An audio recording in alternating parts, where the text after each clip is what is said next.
here for poetry to keep us warm. We're going to be prose poem. Let's tonight. Radiated poetry signals rhythm. It can highlight words. It can highlight sections with the positioning on the line. Prose poetry, on the other hand, it frees you. You don't have to constrict your diction for the line. You can go, as it were, with the flow. And Jerry is flowing. Gerald Fleming. We have 3 of his books here. And The Bastard and the Bishop, Jerry's going to read a few poems from there, and then new poems, which are light-hearted bravura and for the mutual pleasure of the ride. Let's give him a warm welcome. Yeah.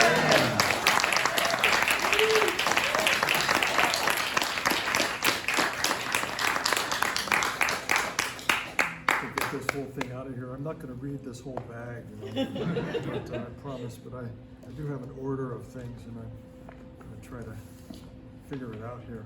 Throw this on the floor. How's this? Is that okay? Yeah. Richard, thanks for that. Joyce, thank you. Harold, thank you so much for hosting this. This is a great spot and just a wonderful place to read poetry. I've been thinking about Richard, and he's been doing these introductions for decades now. One reading per month at least, most of the time, sometimes a couple of readings. Two or three a month. And there are usually 2 poets. And Richard assiduously reads every word of every book before, and then just very graciously and very intelligently talks about each book in the kindest way. And I've just been thinking about, over all those years, that's the aggregate of that is just an astonishing scholarly work. And Richard, I know that you know that you're respected widely, but I hope that you know how revered you are. So I'm just honestly. So I'm going to read just a couple of poems from The Bastard and the Bishop, which came out a few years ago from Hanging Loose. Joanna's one of the Hanging Loose editors, wonderful poet, and delighted to be reading with her. This one's called At the Visitor Center. The river came through here once, and when it left, it was steam. Bad ears, that river. Thought our oxbow promised stream. Didn't know our shores so sharp they sometimes carve the consonants away. What did it expect, that river? This is a land of shattered bottles, slivered glass for sand. You ask if all our men have artificial legs, if every door is a mirror, every woman named Conundra. There's our hotel. Stay a while. See. What's a while? Time here, it's measured in vials, meted out by a 5-year-old child. And of your other questions, do all our stinging nettles sing as they sting? Our wasps whisper their scent for flesh? All our birds rat-tat-tat on metal all day? Stay. Nothing dystopic about us here, don't worry. Not a pickpocket in the place. So what if we have no pockets, our head comedian says. Though we live in glass houses, we have no stones. It's true that we were prairie once, that switchgrass grew, but that was before the mountains moved in with their suitcases of white and green, the deer armed with 22s pouring out of the 4 o'clock train. And for you today, special. We've opened our vault of secrets, for in secrets we find happiness, and there's no end to our secrets. They're like our money, we just make more. Here's one. "Y'all have terrible taste," a tour guide shouted at us once. So to gratify his group, we gathered in the public square, cut out our tongues. "What a dumb thing to do," they said. So in chorus we said, "Who's going to give you directions out of town now, lost ones?" But it didn't sound so good, all vowel and pain, and they fled in horror, and we laughed, the old tongue tucked down the throat trick, catch-a-peck-a trick. That's the kind of fun we have here. We with our sharpshooting deer, sun setting through the steam of our spent river, our women's triple calloused feet, strolling the strands of slivered glass, lovers spreading copper blankets for picnics.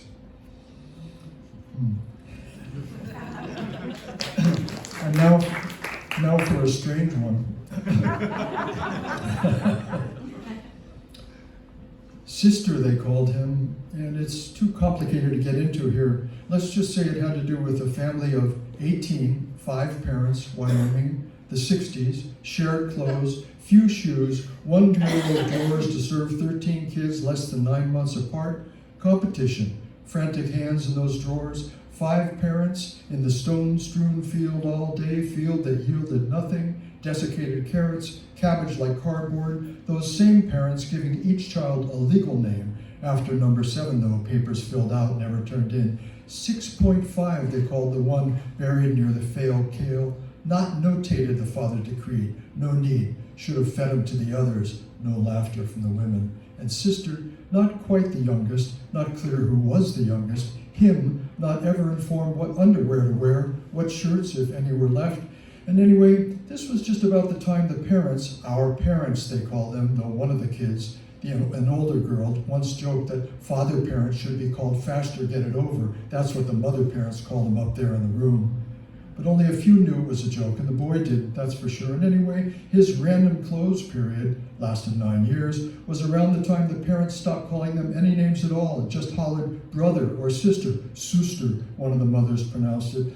And because of what he often ended up wearing, they called him sister. But there was one girl, the one who joked the faster get it over thing, who whispered to him one day, "You're not sister, sister, you're brother, and don't forget that." But that one, she walked out of the house the night father parents said, "Come upstairs, I want to teach you fealty." And she went upstairs and learned fealty.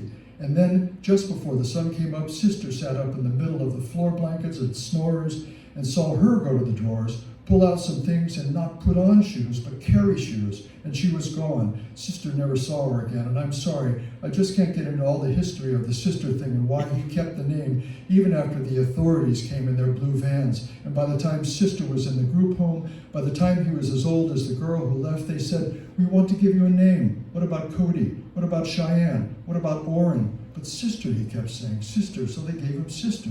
And of course, that's just part of it, not the before part about the father horsewhip and the mother shotgun, them taking turns with the gun and all that, and the father accident and the sirens and the other authorities. So sister, he goes out into the world, finds our Lord Jesus Christ, and meets a priest who says, "You have a vocation and we're sending you to a special place."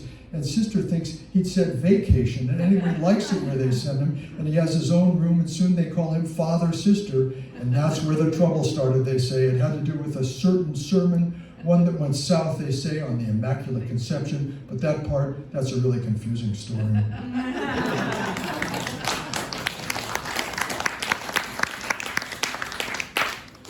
After having been in a Mormon country. I wanted to talk, I don't tend to write in the first person very often, and I tend not to want to talk about self too much, but I did want to talk a little bit about the prose poem and how I came to gravitate toward it. The first prose poem I wrote was in 1973, and it was in a magazine at San Francisco State called Transfer. I don't know if you guys remember this magazine. And I'm going to read it, maybe I'll preface a little bit by saying, my wife and I used to live in a house in San Francisco on a hill that overlooked a canyon. And there was a little tiny sun porch at the back of it. And one rainy night, I just went and kind of stood on the sun porch and saw this light glowing. And this came to me. It's called Two Women, Night, Rain. Between the rain, winds through the canyon like unending empty trains. Quickly now, in unexpected light, the moon appears and cleaves the clouds and clears the sky. All is safe. He opens his window, eases out his head. By day, what space he sees is canyon, by night, chasm. And at this dark maelstrom's edge burns a pearl light. He finds binoculars, a focus in. Two women in what seems to be a wooden house. Yet it is as if encased in glass, these two women stand on some stark bluff of the chasm, their bodies both aglow with green and stony light, sending pallid jets of fire through the perfect glass. But what he sees inside there makes him write down words. Two glass-locked women, locked in hard talk, locked in truth's anguish, two women unquestioningly in love with the life of the other, each exquisitely aware the time is short in which they have to speak. Some force moves there, they sense it. It is coming soon to interrupt, steal one or both away. And look, how concentrated the movement of the hands, dances of the fingers, how deliberate the lips, the alternating grimace, smoothness of each face. No iron, these faces are no iron. These faces are this chasm's only light. Magnified, this is magnificent. Alone, he begins to hear familiar voices at his back. One more snatch of the precious sight, lays the glasses down, walks across the wooden floors to the fore of the empty house, the house he calls his own, the house for 14 years devoid of almost anything but natural, seasonal illumination since the day, standing before the mirror, his head turned like a key in a cold lock, and he buried the razor and began to grow the beard. So that was more than 50 years ago, and I don't know where it came from, and you know, the poets in this room know that when we have the desire to write, and there's this constellation of things like unlike metals, and you want to sort of meld them. Maybe in fact that it's more biological, like there's an amoeba and a paramecium and it's some kind of benign fungus or something, and you want to make a living thing out of it. And when you feel like you've succeeded, even if you think it's terrible a year later, it feels pretty good. And this one, I had been writing lineated poems for a long time, and my first book was lineated poems, but this one felt very strange and very special, and that particular feeling just shot through me, and I knew that I had broken through something, even though there's that particular poem, I'm not crazy about it right now, but so I started studying the prose poem. This won't last long, this whole thing, talking about this, but there was a poet named Carl Shapiro. I don't know if anybody's ever heard of him anymore, but yeah, I hope so. And I started reading, he put out some prose poems, and in the United States, the prose poem has not been au courant for, I'd say, 15 years at the most, maybe? It's coming back. It's coming back, it is. But, I was at a conference one time, an AWP conference, and I went up to the University of Arkansas Press and asked, do you look at manuscripts for prose poems? And the guy just raised one eyebrow and said, I suppose. Anyway, so Shapiro was a big influence. And then also in the 70s, this book came out, Wow. the prose poem, it's been read, you see, by Michael Benedict. And this book has, well, it says over 500 selections of 70 authors from around the world. And it just blew me away. And not only did it have a lot of prose poems in there, but also they were damn good. All of them were just terrific poems. And so I loved that book so much that it fell apart.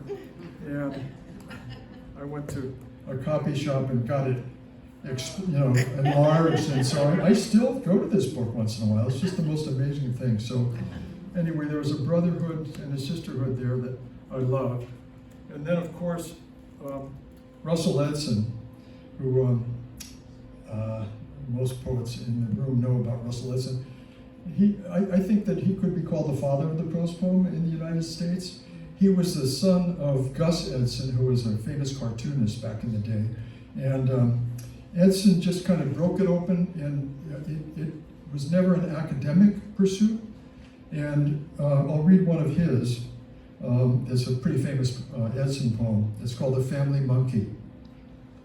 We bought an electric monkey, experimenting rather recklessly with funds carefully gathered since grandfather's time for the purchase of a steam monkey. We had either, by this time, the choice of an electric or gas monkey. The steam monkey is no longer being made, said the monkey merchant. But the family always planned on a steam monkey. Well, said the monkey merchant, just as the wind-up monkey gave way to the steam monkey has given way to the gas and electric monkeys. Is that like the grandfather clock being replaced by the grandchild clock? Sort of, said the monkey merchant. So we bought the electric monkey and plugged its umbilical cord into the wall. The smoke coming out of its fur told us something was wrong. We had electrocuted the family monkey.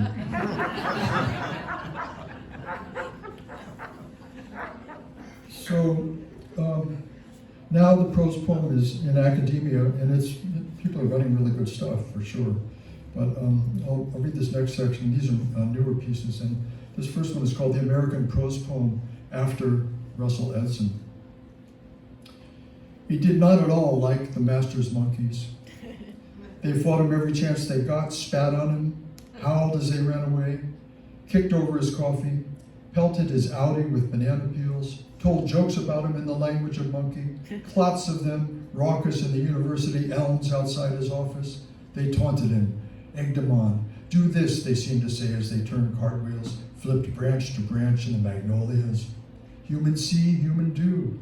They showed him the grapefruit flesh of their asses, how he hated these beasts the master was so fond of. And so when at last the master died, of course he sought them out, of course slaughtered them in a bath of monkey blood that went down in monkey history. Then set out with the money the master had left him to build a new bestiary, tufted deer, pink fairy armadillos, capybaras and zebra dikers and barbarossas, hired the best architects, the best woodworkers to craft galleries, all compound miters and dovetail joints, not a nail or screw in the place, but soon, almost suicidal, realized, of course, what the master had told him all along. Everything you make is made of monkey. Here's a slightly darker one. That wasn't very dark. Overheard. School supplies. Shopping center. A boy of about 6 is trailing his parents, skinny kid with tousled hair, 3 of them heading toward their car. If we weren't in this parking lot, I'd slap the shit out of you, the mother says to the boy. Do you realize how much I've spent on gas driving around this town for your stuff? The mother opens the door of the big car, tosses in some shopping bags, closes the door, the alarm tweets, the 3 head toward another store. Slap the shit out of you, the boy thinks. He's young, knows there's blood under the skin, but wonders if there's shit in there too. Wonders if he were hit hard enough he'd bleed shit, how awful that would be, how embarrassing. Something in him wants to say something, but doesn't know what it is. So the boy lowers his head and again walks behind his parents, who are talking of other things now, walking more slowly than the boy would if he were on his own, if he were older. Thanks. Where have you been, you ask? I was trapped in a book, René Dumas, page 351. The skin of light enveloping this world lacks depth on one cheek, and la poudre de lumière fait intensément les sombres impétueux on the other. If you look close at my face, you can still see the gravure there. Never really knew what en face meant, but now I do. I was frozen in window glass, laminated at the sex store next door, stuck there for years, old man leering at the mannequin in black bodice, the crowds passing day and night, seeing the ghost of me there, drooling. Stuck on the metro, traveling Ballarc to Créteil, back and forth, same seat, warm in there, didn't want to leave. And when they quit for the night, they left me alone, and I sat in the dark car watching rats jump onto the platform, and the kids with their spray cans jazzing up the tunnel in sweeps of cobalt, day-glow yellow. I stayed for days, learned the stations.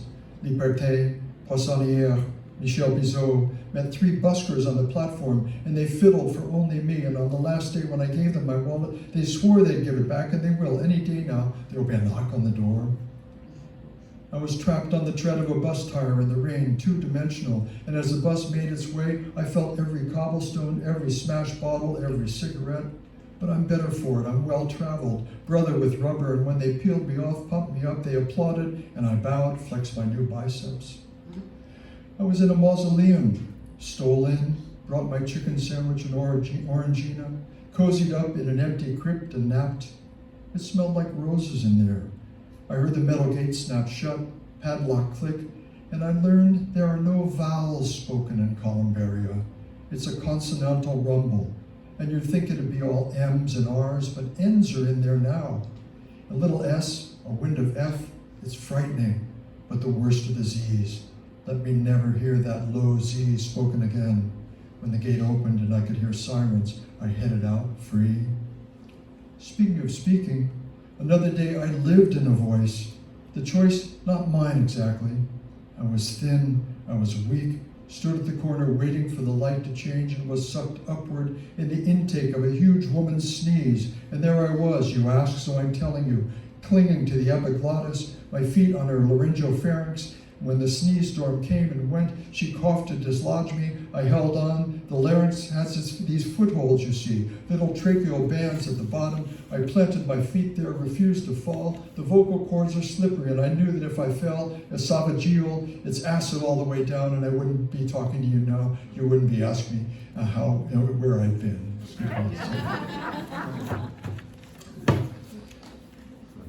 This is a poem that riffs off a phrase. A long, thin line that leads to speed, to the vanishing point, the trajectory to prison, to where the scalpel sleeped in, to where you once phoned me from, to the evidence, to the thrashing fish, to the lie, to how we got here, how we got lost again, to semblance, to the artist's brush, the folds in Giotto's robes of Christ, to the Calder arc, the crooked smile, to the honeybee who seeks it, finds it, rides it in the air, invisible to us, but there. To white-hot embers falling our way, to the whip in its handle, well worn in, to the notion of God, to wind from the east, slant rain from the west, to the waltz she was in the drunken man's thoughts, to thought, the loss of it, age, where the line is broken, heals only to be broken again, to Blake, his bright rays, to the secret, town of secrets, kingdom of secrets, and the cold lip of its queen, to the famous physicist Drool in his last days, to last days, light speed or dragging, jagged, cruel, to gymnast twist and double twist, and of course to lost in lust. I was halfway down the highway, he said, but she reeled me in, back in. She claimed her name was Ariadne. Thanks. This one appeared in Hanging Loose magazine some years back, a couple of years ago, I think. Still not in the collection, but it will be one day, I hope. Fox Hunt. Death gets dressed up in his ridiculous huntsman outfit. Sycophant whippers in, trotting behind. Virus and bacteria all snotty in dressage. Accident, clumsy as ever. The drunken brothers, homicide, suicide, and here comes mitosis, just arrived from the islands, tanned. Brass buttoned all, in English scarlet, each with his crop. Who needs a crop with these steeds, beasts far out of scale for a fox hunt?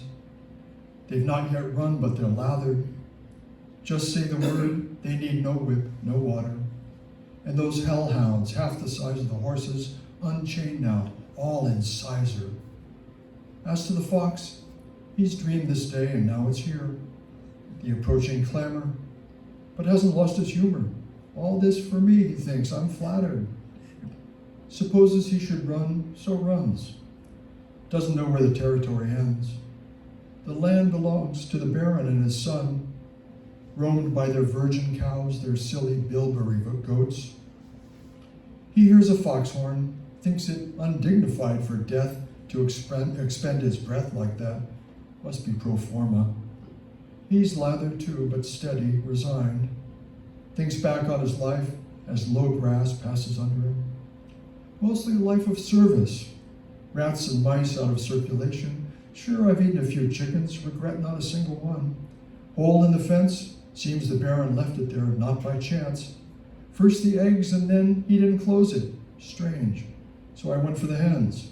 Always had the sense of the farmer not far off, watching even, widening the fence so we could watch. The fox hears the hounds gaining, smells the smoke of their two-stroke breath, hears the distant four-stroke pistons of horse hooves, combustion, sparks on stone. Maybe they're filming this, he thinks. I'd better dignify it, give it one good last run. He sees the land limit fence, figures it's electrified, looks down at his body running. This is my body running, he thinks. They're draining promise away, that's what they're doing. And in a few minutes they'll be upon me. I'll be uppercase. They'll render me metaphor. Looks back at his tail, thinks it archetypal. Thank you. Let's see, I'll read two more. This one's fairly recent. All night, all the bad poems I've written gather in the cheap seats behind me, the bad poem bleachers. They hear me muttering a phrase now and then or watch me head in hand, unable to go on. I fear they've assembled for revenge. Some ruined by thought not thought through, some necktied by cliche or undone by drink or prostrate in a shallow pool. Each bleacher seat numbered, each with a date, each bad poem has its night. March 14th holds to my neck the Bowie knife in her line 17, but this knife brighter, longer, the woman wielding it older, stronger. March 18th puts me back in his blue car, third stanza, whose ring of keys was the secret I should have known. But in the poem I reach for them immediately, mindlessly, drive toward that highway above the coast, turn at the washed out road, skid, hover, 2 wheels on, 2 wheels off, Black Sea below, the weight of the key ring itself determinant, swinging there. What did I know of balance then? I thought I wanted plunging. And of course, the April 1st bleacher seat coveted. An all-night dunce cap, dream sweep of revisions, anemic sestinas. So shorten me and toss up a little title in Italian, the poem says. Sonetto in sincero, maybe. Try it, old choreographer. Sarcasm ruins relationships, I say. No response. Sometimes in a gesture of penitence, I toss backward my sack full of pens. Patience, heal thyselves, I say. We've been patient, they say.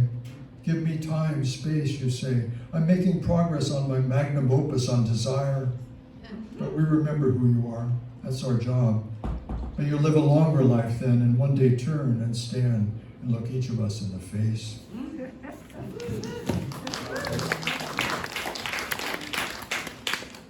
I'll end with this and just say thank you to everybody for coming out on this just crazy rainy night.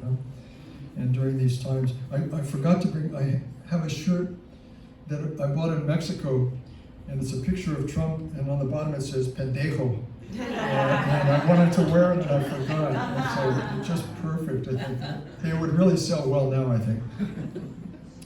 I guess I'll mention that when I was teaching, I love teaching grammar. And I try to make it fun for the kids, and I think succeeded for most kids. And the riches of our language and the contradictions of it, etc., which is prefatory to this poem. The poem is called The Death of Whom. Not a question. Whom, who one November afternoon went to the polls. Name? Whom. Whom who? Just whom. How long have you lived here? All my life. How long might that be? Closing in on 1,000 years. This is not a joke, sir. Voter fraud is a serious offense. Using that number, we consider you dead. Oh, they've been predicting my death since 1870. I'm afraid you've made it necessary for us to search our database, sir. Whom, aged, feeble in appearance, but famous for endurance, rumored to consort regularly with copulative verbs, shifted at the table.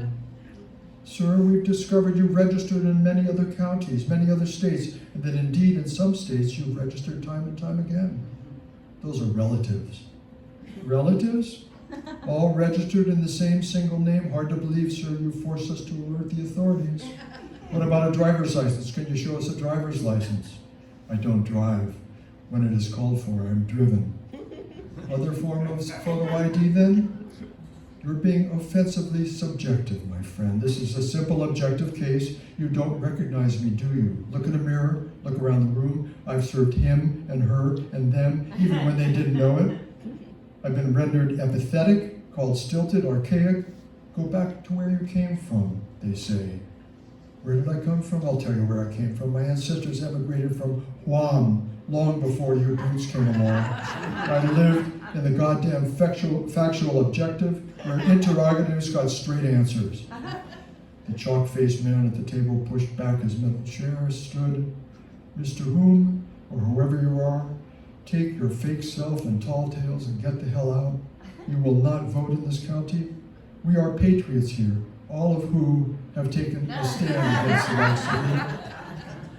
A crowd assembled, silent in assent, surrounding who left, walked west, hemorrhaging ephemerally from the shortening peg legs of his M, the sunset pleading with him, bells tolling in the distance. Thank you, everybody.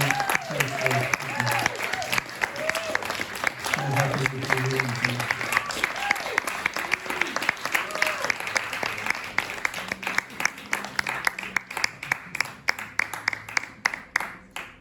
Gerald Fleming.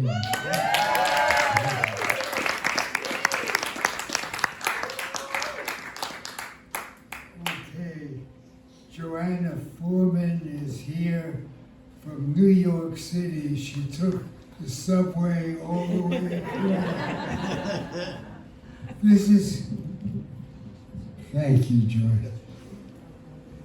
This is her 7th book, Data Mind. It's a great title that, for me, conjures a larger than human brain, a blinking interbrain. And actually, this is a personal book.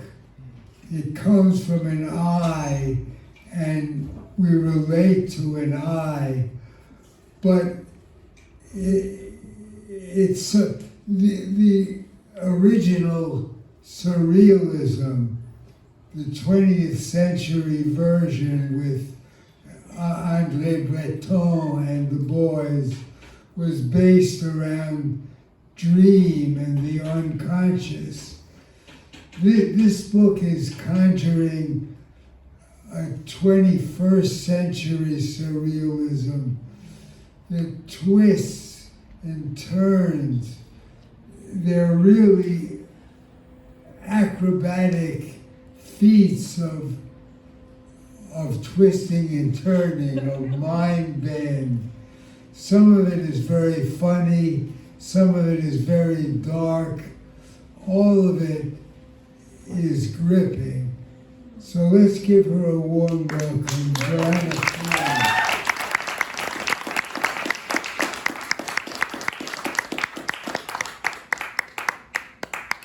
Thank you so much for that beautiful introduction, and thank you, Joyce, and thank you, Jerry, for making this possible. It's amazing. It's such a beautiful space, and it's such an honor to read with Jerry.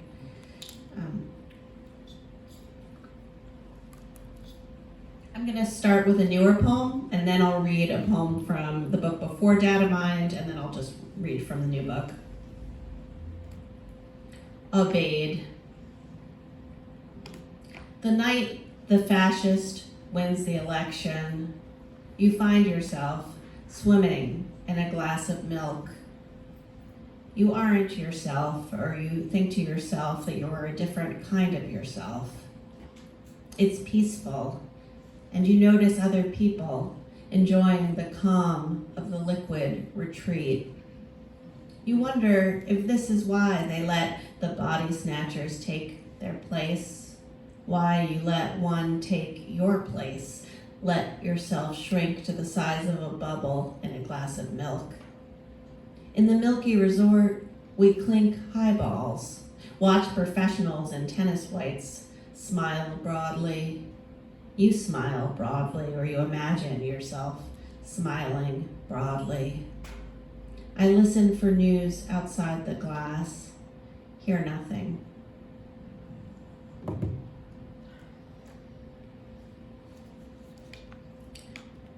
Love poem in a failed state.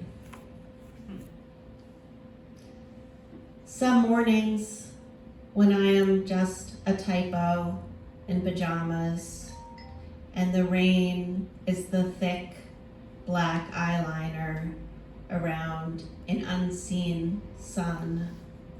The glimpse of your left eye opening under the blankets is enough of a welcome to flip the bird to despair, to allow myself to feel each one of my fingers wiggling itself awake. So those were obviously not prose poems, but now I'll read prose poems. I just want to say a little bit about the book. So it's called Data Mind, and the reason is they're all poems about digital life or about the internet, from the perspective of a person who is old enough to remember life before the internet and who, sort of fell in love with the internet and then, was able to see what the internet did to our life and democracy, but still, kind of loves it, I don't know. The first poem is called The Algorithm Ate My Lunch. I wanted everyone to feel the way my teeth vibrated. But when I posted my glow-in-the-dark selfie, only the closet mermaids noticed. I didn't blame anyone. I knew the oceans were walking heavy-footed on the land. It was one of those afternoons when I was sure that God was the series of tubes connecting my brain to the torso of a deer. Was it possible that the self was larger than the country that birthed it? Could a mouth open large enough to accommodate the girth of a bloated nation's whale? I hung a sign that read, "Hope," on the taxidermied body of an owl and waited for applause. Children gathered around to worship, sticking microchips and slivers of sunlight in its missing, blinking eye.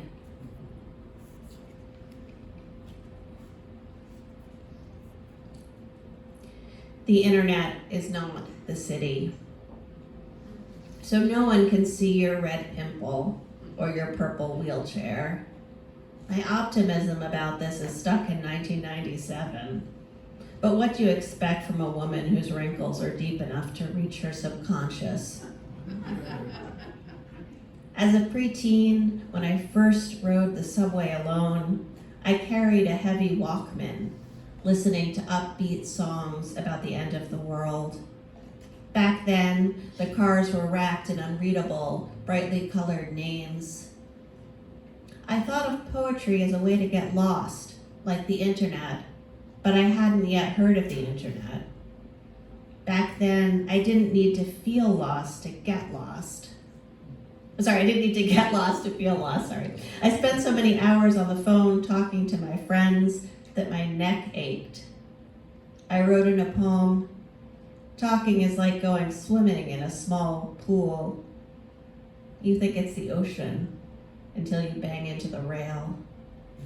I'm still getting used to wearing bifocals. Used to reading glasses.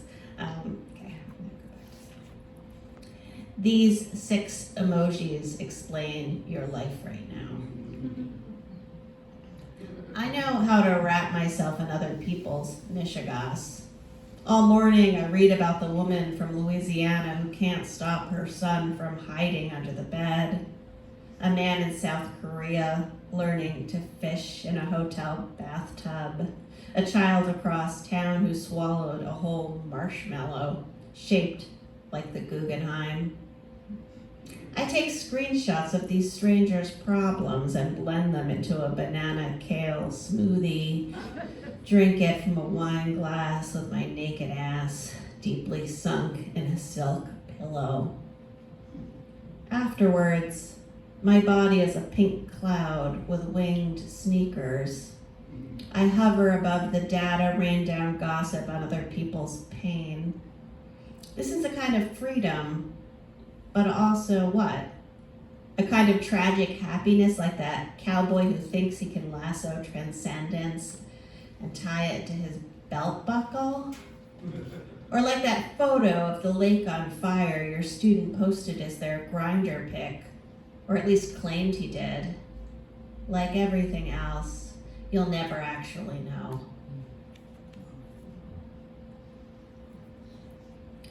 Oh, I forgot to say that the book, in addition to having prose poems, has some memes.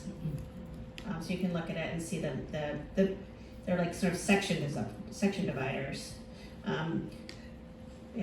So one of the first memes is sort of different than the title. It's still a language if no one understands it. But then this is called "It's Not a Language if Everyone Understands It." So the proofreaders kept saying, "Did you really mean that?" Again. It's not a language if everyone understands it. The problem with living one's life online is there is no problem. You wake up, pet the cat, throw some words into the void, and the next thing you know, your death is sitting right there, wearing a red prom gown and throwing paper airlines through the window. Is this what you imagined it would smell like when your childhood unraveled? Burnt rose stems? Underwire bras? The night you dream about getting fitted for a wetsuit, your teeth grow 3 centimeters. This station wagon, buried in the backyard, comes back to life, demanding open-faced sandwiches and overpriced psychoanalysis. Your mother wakes up in her grave and wants to know why you are storing sanitary napkins in her favorite yellow purse. It's not a language if no one understands it. You want to scream at your lawn gnome, but you don't own a lawn gnome. Yesterday, you tried lining up all of your favorite words in a row, as if you were a sous chef, as if God would come around later, combine them into some sort of meal. I'm going to go backwards a little. So a few years ago, there was a trend online where there were a lot of videos of cakes that look like objects and no one could tell, is it real, is it a cake? So this is kind of like a mashup, riffing on that idea and also the poetry wars of the 90s. Chris laughs at that because we were both like survivors of the poetry wars of the 90s. Poetica fondant. I baked a cake in the shape of a moon, and no one could tell what was a cake and what was the moon. When I cut it open, it tasted like overly sweetened watermelon tea and smelled like the shadows of the leaves on a lake. I loved it. But then the bloggers arrived, complaining that my baking was bougie. So I crafted a cake in the shape of my face. It had curly hair, glasses, and an open mouth that could keep talking, even when no one was listening. In my big marble cake nose, I hid my people's struggles, the escape from the pogroms and the years of overly salty chicken. I loved that cake too, but was ashamed to admit it. I had read that identity politics was just the cream filling of neoliberalism. So I baked a cake that was messy like New York. I cut it open and rode the subways inside, eating my way through dirty, glistening sidewalks like a hungry Frank O'Hara. But that was the year everyone claimed to be Frank O'Hara, even those numbskulls who hated modern art. So I baked a cake shaped like the internet, and when I cut it open, everyone who tasted it said it tasted just like the internet. And I kept eating it and eating it and eating it in a kind of durational performance until the cake itself was the internet, and I myself, the somewhat delicious crumbs.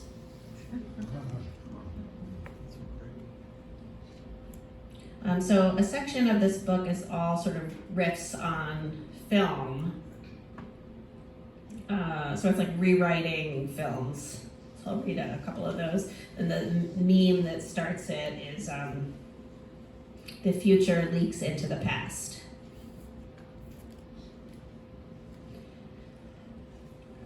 In The Matrix, starring Nicolas Cage, Neo is a piss-ass drunk, and it doesn't matter if alcohol is only an idea. Meaning detaches from language and flies in slow motion, like shampoo commercial hair. The absent women shift behind the curtains, a mother's face camouflaged by a William Morris floral, a sister's breath hidden by the smell of an off-season fireplace.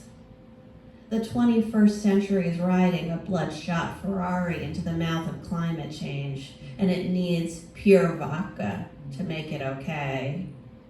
Nick is naked all the time. Even naked, he sweats through his clothes.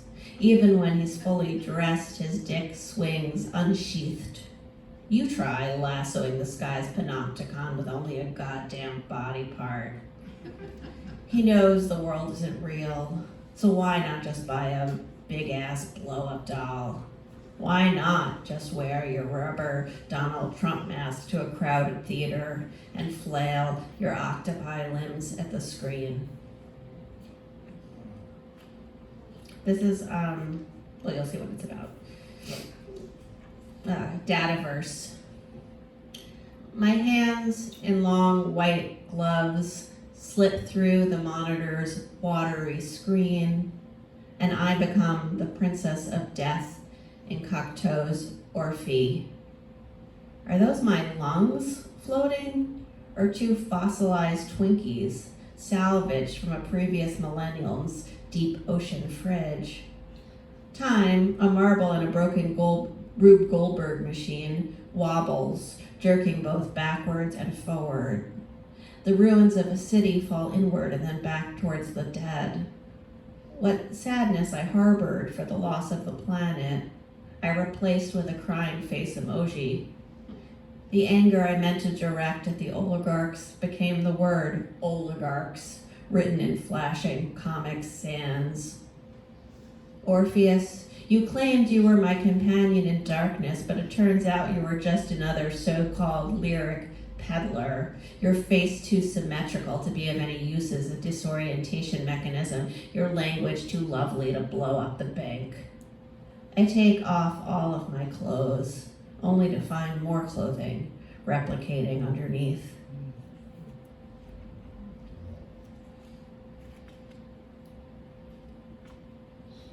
I think I'll read one more film, and then, a few more. Singing in the Rain. When they draw the brocade curtain back to reveal who's secretly singing, the actress in the feather evening gown runs away. Now exposed, the algorithm keeps crooning. Tears stream from the stage lights onto the audience. Does anyone notice the sound of one foot tapping? The shadow of Gene Kelly's floating face morphing into laughter, then rain.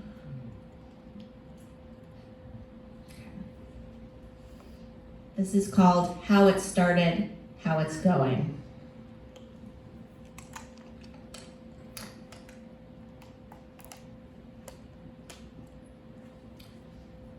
I was reading a blog trying to find a recipe for lentil stew, but the story about the writer's stepdaughter's missing slipper went on for so long that by the time I arrived at the ingredient list, the building our apartment is in had been sold and resold and sold again.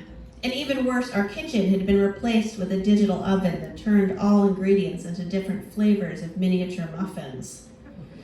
Tofu piccata muffins, charcoal fondue muffins, hillbilly elegy muffins, death metal NFT muffins, raspberry nepo baby marble dildo muffins. One day, I threw a muffin at the moon, and to my surprise, the moon threw a muffin back. I told everyone in my activist Slack feed that this was a new kind of radical action, made more potent by its engagement in celestial intersectionality. Soon we were a whole movement of revolutionary bakers, a federation of militant muffin throwers designed to augment anti-capitalist baking with celestial praxis. Who could have known the muffins had other plans?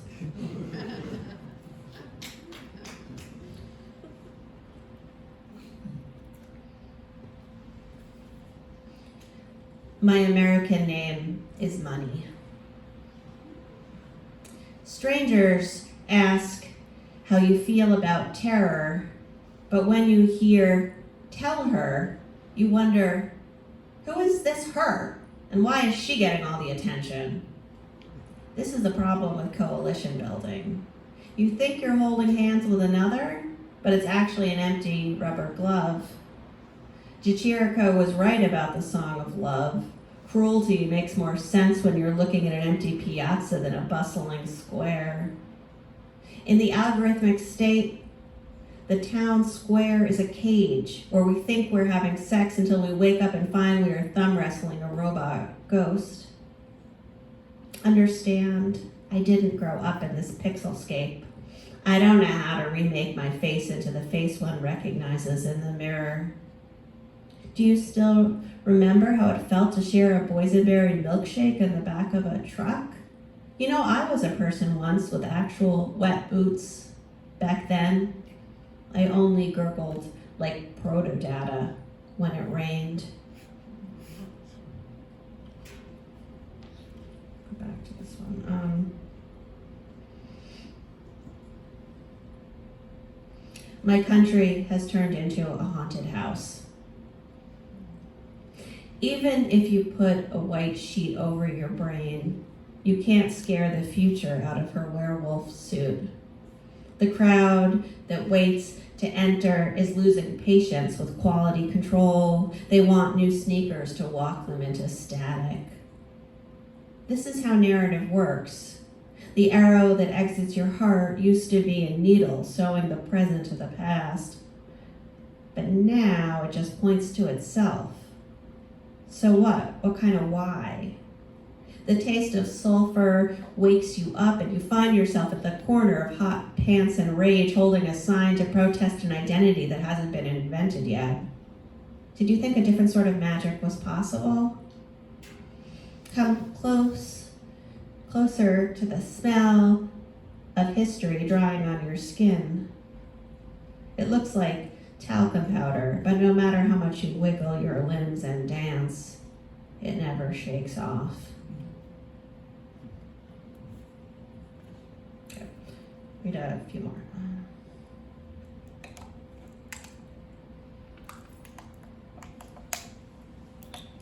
The future is a bathtub filled with pure rage. After the warnings are subtweeted as jokes, after the quizzes shrivel up, after the factory rips off its wings, after a multiverse is found in a Barbie's missing asshole, after I wake up to an ocean on fire, after I unplug the moment, after you soak up the sound, absorb the fear in the petunia, after we sweep up the squawking, rejigger the excess, after the wedding of misanthropes and mist, after the yelling rehearsal, after we fall out of bed, after the truth bomb is unbombed, after you right-click the call-out, after you uninstall the update, after I left-click the catastrophe, unpack the paranormal, after the pause before the yell, after the lavender-scented tremors and the sound of something not wind, only then can we be part God, part meme. Only then can we navigate the soft spots we desire. Only then can we unzip the narrative. Friend, enemy, follower, wizened pronouncer, dust influencer, baby ghost. Just wait. One day we'll float above the neighbor's clickety-clack, smash language against tundra into smoke.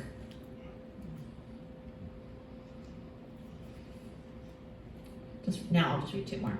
Taxonomy. Despite the apocalyptic matterscape, knives slice open the quandary, tufted, a thumb-sized cave with God-sized stalagmites quivering inside. Here becomes I, becomes we, the color of eye whites at midnight, the underside of a knee. Does this mean we are immune to the seduction of sunlight on a patio's table, free from the starlight's hagiography? The cell phone's quacking ring.